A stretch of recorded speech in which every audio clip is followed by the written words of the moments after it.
নমস্কাৰ বন্ধু বান্ধৱীসকল, মোৰ গীতাৰ আজি কথাৰ কাৰণে আৰম্ভ কৰিবলৈ লৈছোঁ। এফাকি ধূপ জ্বলোৱা মন্ত্ৰৰে বনস্পতি ৰঘুদিব্য গন্ধৰ্ব সমুচ্চয়া ময়া নিবেদিতাং ভক্তা প্ৰতিগৃহ্যতা কৰাজ্ঞে বসতি লক্ষ্মী কৰ মধ্যে সৰস্বতী কৰ মূলে তো গোবিন্দ প্ৰভাতে কৰ দৰ্শনং সমুদ্ৰ বচন দেৱী পৰ্বত স্তন মণ্ডলে বিষ্ণু পত্নী নমস্ত ভং প্ৰাদস্পৰ্শং ক্ষমাস্মে।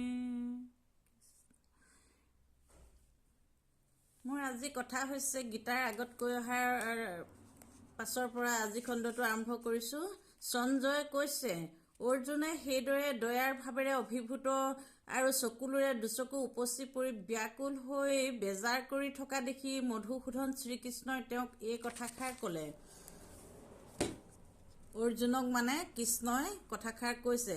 পৰমেশ্বৰ ভগৱানে ক'লে, হে প্ৰিয় অৰ্জুন, তোমাৰ মনত কেনেকৈ কলুষতাই ঠাই ল'বলৈ পালে?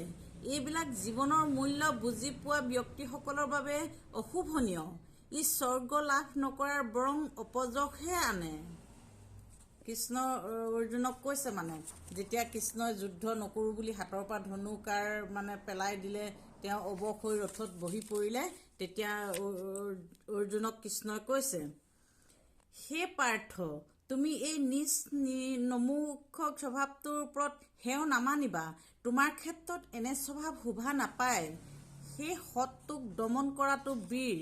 তুমি হৃদয়ৰ ক্ষুদ্ৰ দুৰ্বলতা পৰিত্যাগ কৰি জাগি উঠা। কৃষ্ণই অৰ্জুনক একদম পূৰা জাগি উঠিবলৈ কৈছে।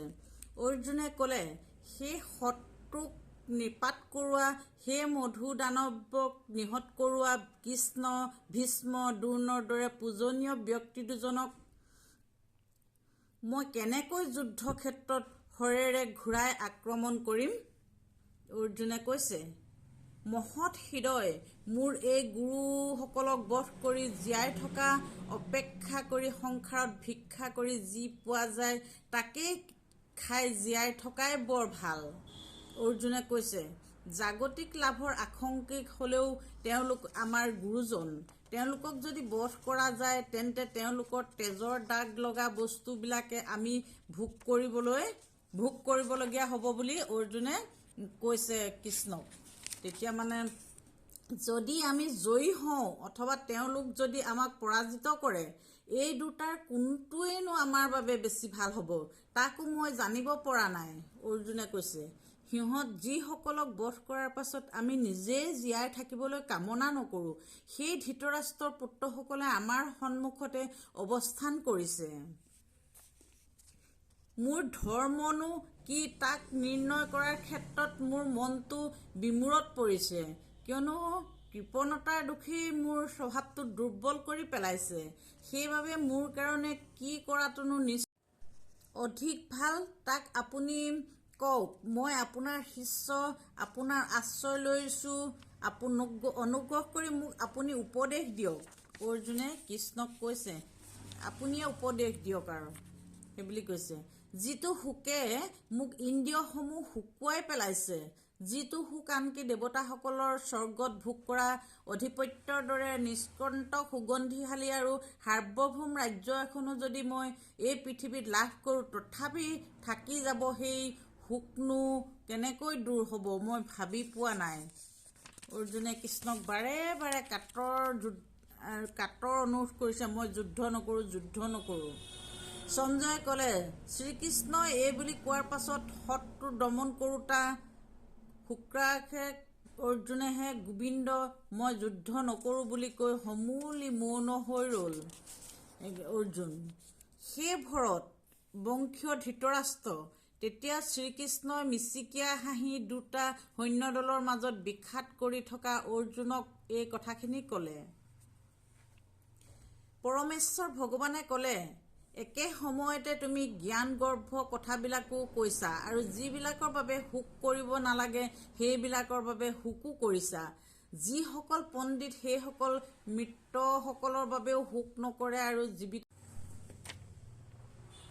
যেনেকৈ ল'ৰাকাল, ডেকাকাল আৰু বুঢ়াকালৰ মাজেদি পাৰ হৈ যায়, তেনেকৈ মৃত্যু হ'লে এই দেহাটো এৰি বেলেগ দেহ এটালৈ গুচি যায়। ধীৰ মনৰ লোক এনে পৰিৱৰ্তনবিলাক দেখি বিচলিত নহয়। সেই কুন্তই সুখ আৰু দুখৰ সাময়িক আবিৰ্ভাৱ আৰু যথাসময়ত সেইবিলাকে অন্তৰ্ধান ঠিক শীত আৰু গ্ৰীষ্ম ঋতুৰ দৰে খন্তেকীয়া। ইন্দ্ৰিয় অনুভূতিৰ পৰাই এইবোৰ উৎপত্তি। সেয়েহে ভাৰতবংশধজ এইবোৰ দ্বাৰা বিচলিত নহৈ সহ্য কৰিব শিক্ষা উচিত। এইবিলাক সহ্য কৰিবলৈ শিকা উচিত বুলি কৈছে অৰ্জুনে। অৰ্জুনক মানে নানা ধৰণৰ কৃষ্ণই সেইবিলাক শিকাই আছে। সেই পুৰুষ শ্ৰেষ্ঠ অৰ্জুন, যিজন মানুহক এই সুখ আৰু দুখবিলাকে কোনো কষ্ট দিব নোৱাৰে, যিজনে সুখ আৰু দুখ দুয়োটাই ধীৰ স্থিৰ হৈ থাকে, তেওঁ এই মোক্ষ লাভ কৰিবৰ বাবে যোগ্য হয়। অৰ্জুনক বুজাই আছে কৃষ্ণই। মানে সকলোবিলাক আপোনালোকৰ আগত কৈ আছোঁ, শুনি থাকক অলপকৈ। সত্যদ্ৰষ্টাসকলে সিদ্ধান্ত কৰিছে যে যিটো অনিত্য বস্তু তাৰ স্থায়িত্ব নাই, যিটো নিত্য বস্তু তাৰ কোনো সময়তে পৰিৱৰ্তন নাই। তত্ত্বদৰ্শীসকলে এই দুয়োটা বস্তুৰে প্ৰকৃতি অধ্যয়ন কৰি এই সিদ্ধান্তলৈ আহিব পাৰিছে, যিটোৱে এই সমগ্ৰ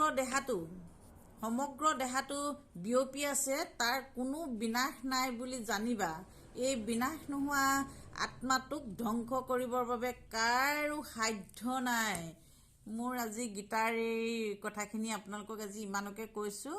বহুত বেছি দীঘলীয়া হ'লে আপোনালোকৰ শুনি আমনি লাগিব, সেইকাৰণে এখণ্ডকৈ আপোনালোকৰ মাজত আগবঢ়াইছোঁ। ওম অসত্যো মা সৎ গময়ং তমস্যো মা জ্যোতি গময়ং মৃত্যু মা মৃতং গময়ং। ওম শান্তি শান্তি শান্তি। ধন্যবাদ।